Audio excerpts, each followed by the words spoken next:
Saudara-saudari, dengan kebangkitan Kristus, masa depan bagi kita terbuka. Kehidupan kekal ditawarkan kepada kita. Kita hanya akan mengalaminya kalau kita sungguh-sungguh hidup sesuai dengan martabat kita sebagai orang yang dibangkitkan, yaitu dengan memusatkan perhatian kita, hidup kita pada perkara-perkara surgawi, menjadikan Tuhan Allah sebagai pusat fokus hidup kita. Mohon rahmat Tuhan agar hari demi hari kita semakin dekat dengan Tuhan dan menjadikan Tuhan sebagai pusat hidup kita. Dalam nama Bapa dan Putra dan Roh Kudus. Amin. Tuhan bersamamu.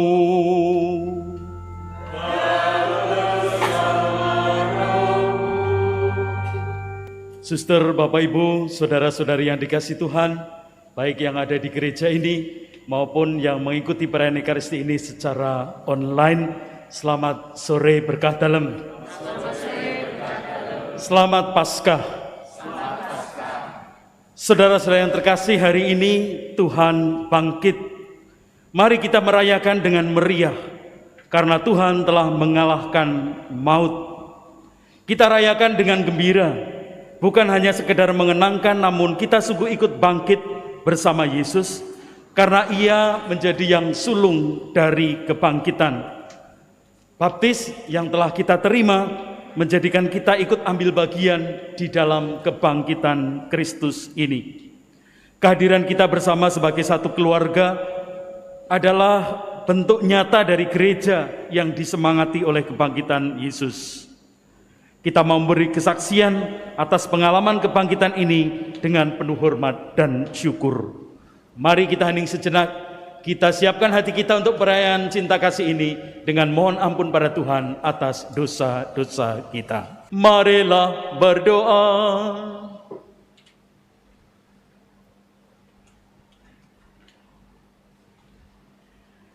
Ya Allah, pada hari ini dengan pengantaran Putra Tunggal-Mu, Engkau telah menaklukkan kematian dan membuka bagi kami pintu keabadian.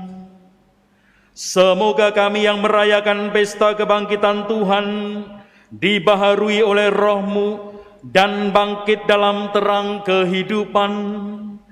Dengan pengantaran Yesus Kristus Putra-Mu Tuhan kami, yang bersama dengan Dikau dalam persatuan Roh Kudus, hidup dan berkuasa Allah sepanjang segala masa. Amin. Tuhan bersamamu. Dan bersama rohmu. Inilah Injil Yesus Kristus menurut Lukas.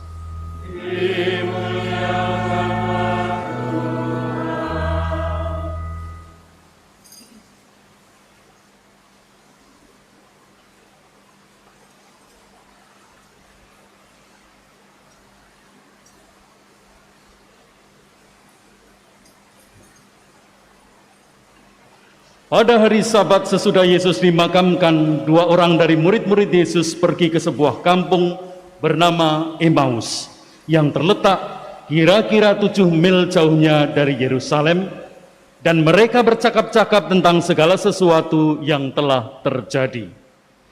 Ketika mereka sedang bercakap-cakap dan bertukar pikiran, datanglah Yesus sendiri mendekati mereka, lalu berjalan bersama-sama dengan mereka.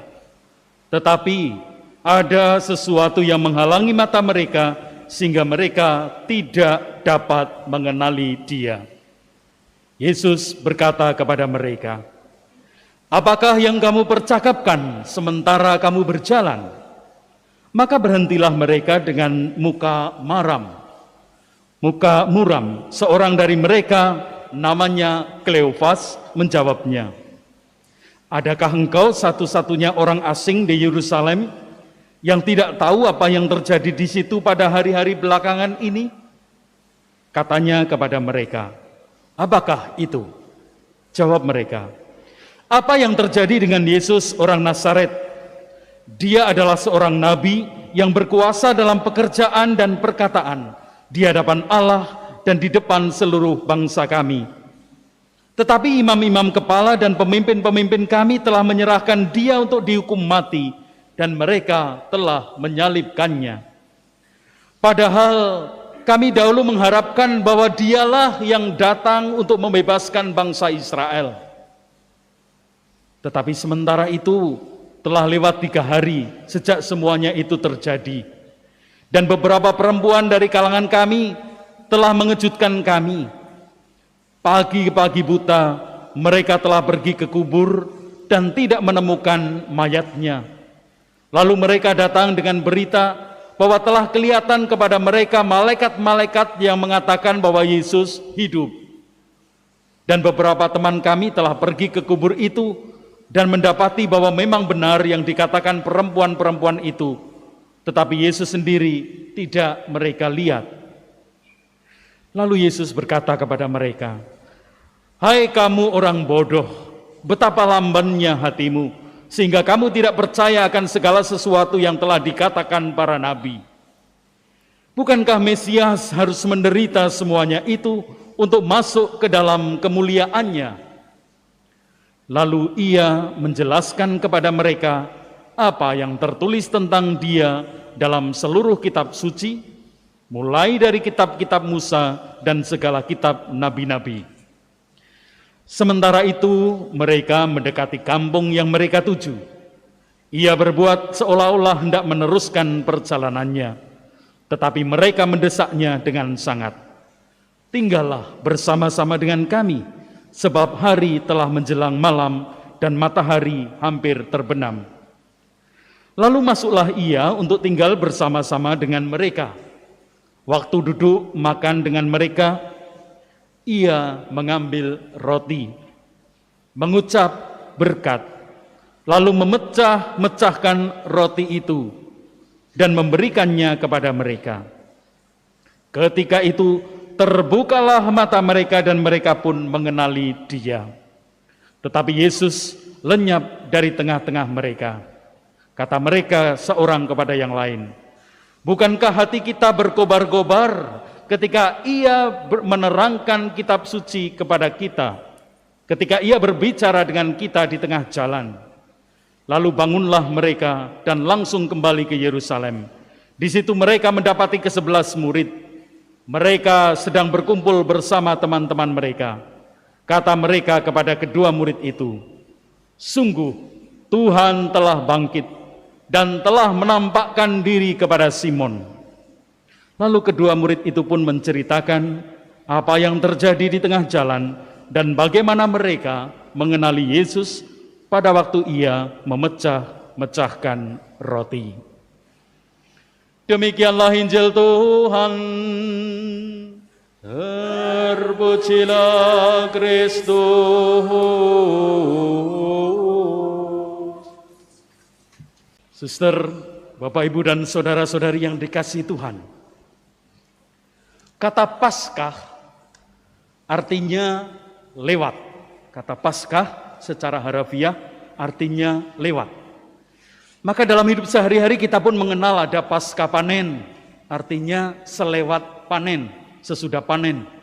Pasca sarjana, artinya selewat sarjana, sesudah sarjana, master atau lalu doktoral.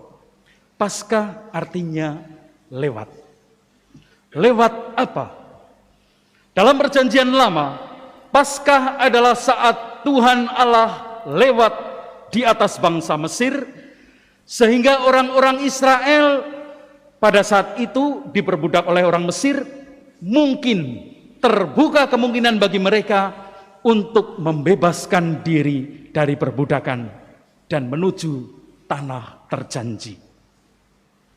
Tuhan yang lewat membebaskan bangsanya, dan bangsa Israel yang menyambut tawaran Tuhan itu dengan lewat, melewati Laut Merah menuju tanah terjanji. Dalam perjanjian baru, Paskah adalah saat Yesus Kristus melewati maut. Dan karena Kristus yang bangkit ini, maka kehidupan kekal itu menjadi mungkin, menjadi terbuka.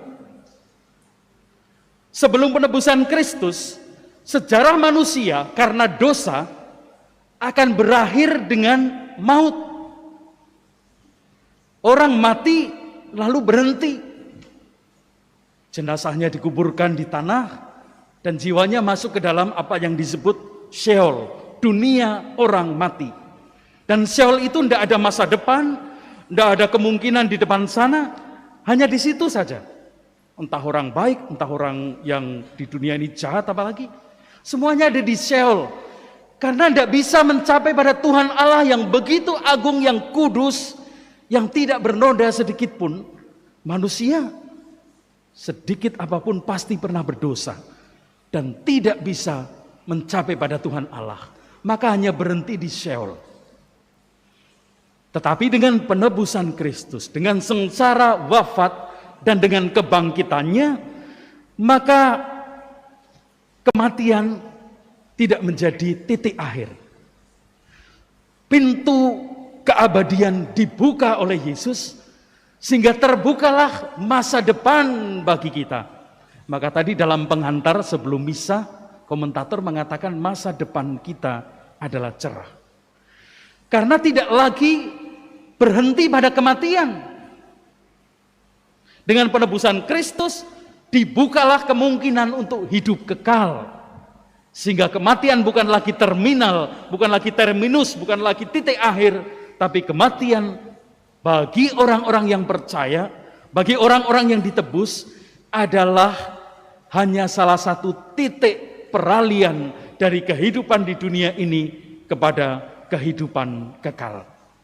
Masa depan manusia adalah kehidupan kekal. Dan paskah kebangkitan Yesus itulah yang membuat masa depan itu menjadi mungkin. Tidak berhenti pada Sheol. Tetapi sama seperti Paskah pertama, orang-orang Israel hanya mengalami penebusan, hanya mengalami pembebasan dari Tuhan Allah karena mereka mau melewati Laut Merah yang sudah kering. Dalam bacaan tadi malam kita dengarkan kisah Keluaran. Kita pun demikian. Kita hanya akan mengalami masa depan yang cerah itu, hanya akan mengalami kehidupan kekal bersama Allah kalau kita juga ikut lewat bersama Yesus yang melewati maut itu. Kalau kita ikut dibangkitkan bersama dengan Yesus yang bangkit. Kalau kita tidak ikut dibangkitkan bersama dengan Kristus, kita pun tidak bisa mengalami kebahagiaan yang abadi itu. Maka untuk mengalami kebahagiaan abadi sama seperti Paskah pertama orang-orang melewati Laut Merah, sekarang kita pun melewati maut, dibangkitkan bersama dengan Kristus. Bagaimana dibangkitkan itu? Sebagai orang yang telah dibaptis, kita semua telah dibangkitkan bersama dengan Kristus. Dalam surat Rasul Paulus kepada jemaat di Roma pasal 6 ayat 4 dikatakan demikian. Kita telah dikuburkan bersama-sama dengan Kristus oleh baptisan dalam kematian, supaya sama seperti Kristus telah dibangkitkan dari antara orang mati oleh kemuliaan Bapa, demikian juga kita akan hidup dalam dunia yang baru. Maka melalui baptis kita telah dibangkitkan. Tetapi dibangkitkan dalam Kristus ini mestinya bukan sekedar status hidup saya orang yang sudah dibangkitkan, lalu berpuas diri dengan kenyataan itu. Bukan. Kebangkitan yang telah kita alami ini harus sungguh-sungguh nyata kita hidupi dalam hidup kita setiap hari. Maka pertanyaannya, bagaimana kita menghidupi status kita sebagai orang-orang yang telah dibangkitkan bersama Kristus itu? Jawabannya ada dalam bacaan kedua tadi. Santo Paulus dalam suratnya kepada jemaat di Kolose mengatakan, kalian telah dibangkitkan, maka sebagai orang yang dibangkitkan, hiduplah dengan cara orang yang dibangkitkan, dengan cara mencari perkara yang di atas. Pikirkanlah perkara-perkara yang di atas, bukan perkara-perkara duniawi. Itulah bukti nyata, itulah tanda nyata bahwa kita telah dibangkitkan. Tanda nyata bahwa kita telah dibangkitkan adalah ketika kita mencari, memikirkan perkara yang di atas, di mana Kristus tinggal. Artinya, kita mesti hidup berfokus pada Tuhan, bukan pada dunia ini. Fokus kita adalah Tuhan, bukan dunia ini. Fokus itu artinya pusat. Maka pusat hidup kita adalah Tuhan. Bukan berarti kita tidak memikirkan dunia, tentu saja kita memikirkan. Kita perlu bekerja, kita perlu mencari makan, mencari nafkah, dan lain sebagainya. Tapi itu bukan fokus. Fokus kita adalah perkara yang di atas, yaitu Tuhan. Yang lain-lain ada di samping fokus ini. Yang di tengah-tengah, yang paling utama dalam hidup kita adalah Tuhan. Yang lain kita kerjakan di samping-samping yang tengah ini, yang fokus ini. Dan itu akan kelihatan di dalam pilihan-pilihan yang kita ambil. Kalau kita orang yang fokus pada Tuhan, maka pilihan-pilihan hidup kita itu ditentukan dengan kriteria mana yang membuat saya semakin dekat dengan Tuhan. Itu yang paling penting dalam hidup saya. Kalau ada pilihan antara nonton sinetron atau sembayang, padahal kalau nanti habis sembayangnya nunggu sinetron saya pasti tertidur gitu ya, karena sudah lelah, pilihannya hanya dua, nonton sinetron atau sembayang, kita tidak perlu ragu-ragu, sudah pasti yang saya pilih sembayang. Karena itu yang lebih mendekatkan saya pada Tuhan. Kecuali habis nonton sinetron saya masih bisa sembahyang, ya oke lah. Kalau hari Minggu ada banyak sekali tawaran, entah pekerjaan, entah acara dan lain sebagainya, yang kita utamakan pertama-tama saya cari waktu untuk ke gereja, entah pagi, entah sore, saya ambil waktu untuk ke gereja, baru yang lain saya atur berdasarkan telah pilihan yang utama itu. Itulah fokus pada Tuhan. Itulah contoh hidup berfokus pada Tuhan. Dan itulah memikirkan perkara-perkara yang di atas, itulah tanda kita dibangkitkan bersama Kristus. Saudara-saudari, dengan kebangkitan Kristus, masa depan bagi kita terbuka. Kehidupan kekal ditawarkan kepada kita. Kita hanya akan mengalaminya kalau kita sungguh-sungguh hidup sesuai dengan martabat kita sebagai orang yang dibangkitkan, yaitu dengan memusatkan perhatian kita, hidup kita pada perkara-perkara surgawi. Dengan kata lain, menjadikan Tuhan Allah sebagai pusat fokus hidup kita. Kita hening sejenak, mohon rahmat Tuhan agar hari demi hari kita semakin dekat dengan Tuhan dan menjadikan Tuhan sebagai pusat hidup kita. Marilah berdoa. Ya Allah, lindungilah gerejamu dengan kasih-Mu yang abadi, agar setelah Engkau barui dengan perayaan misteri Paskah, umat-Mu sampai kepada kemuliaan kebangkitan dengan pengantaran Kristus Tuhan kami. Amin. Mewakili Romo-Romo Kuria dan juga Romo-Romo di paroki dan frater, menyampaikan selamat Paskah untuk Anda semua dan seluruh keluarga. Dan juga untuk Anda yang mengikuti perayaan Ekaristi ini secara online. Mari kita mengakhiri misa kita dengan mohon berkat Tuhan.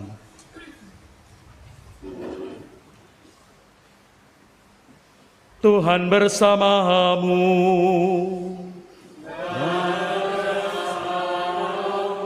Semoga karena perayaan meriah Paskah ini, Allah yang Maha Kuasa dan Maha Rahim melindungi saudara terhadap segala dosa.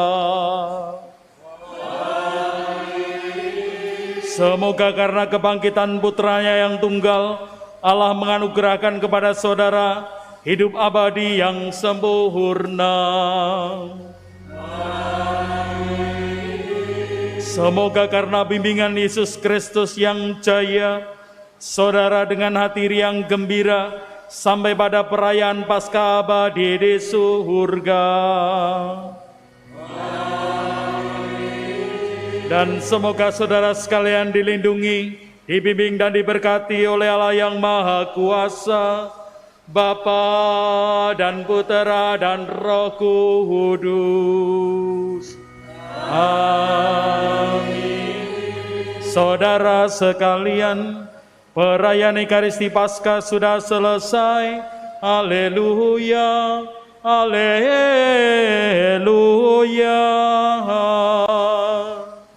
Syukur kepada Allah. Haleluya, haleluya.